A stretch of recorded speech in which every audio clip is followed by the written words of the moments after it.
We are joined now by Thomas Wiegold, who is a military expert and a journalist, joining us from Berlin today. Thomas, thank you so much for your time. We've heard so much talk this week about these Patriot systems, this coming against the backdrop of civilian areas being pummeled by Russian strikes, especially in the evening. How are you seeing the Patriot deliveries impacting the situation in Ukraine?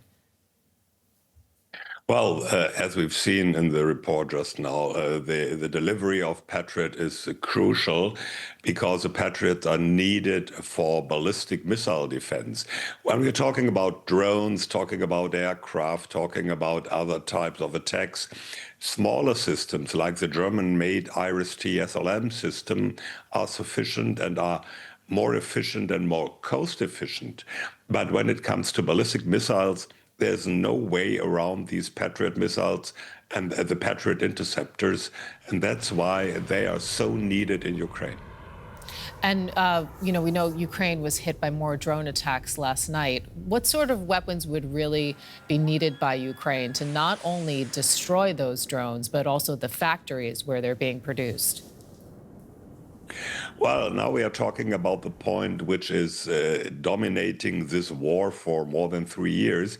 Ukraine is defending itself on its own soil, but they are not allowed, the Ukrainians are not allowed to use Western-made weapons to attack command posts, missile sites, launching sites of the Russians in the Russian hinterland. And that's the main problem. If Ukraine would get far-reaching US weapons, standoff weapons as they are called, and could hit those sites somewhere in Russia, that would make a difference. But so far, neither the US nor other Western countries have given green light for Ukraine to use their weapons this way. And it was interesting because earlier this week, there was some reporting that said that Trump might give the green light to the use of those long-range missiles, so-called offensive weapons. But he has now come out and denied that that is the case. He says that he will not give the okay. Is this something, this capacity in particular, the long-range strike, is this something that the Ukrainians could do without the aid of their partners? Well, not without the aid of their partners, but with a different kind of aid. The Germans, they are now financing the development of far-reaching drones, and it's imaginable that Germany or other countries might finance the development and support the development in Ukraine of far-reaching weapons. So this will take time, and if the US and especially the US are not... We're talking at least about months, if not years. Okay.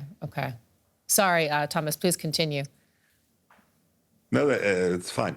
The problem is there is no quick fix if the US is not willing to deliver far-reaching weapons pretty soon. Okay.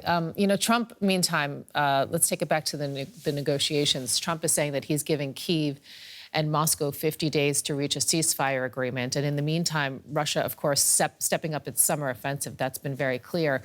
Some critics are saying that Trump has effectively given Putin a 50-day window of opportunity to, ratchet up the pressure, create more facts on the ground.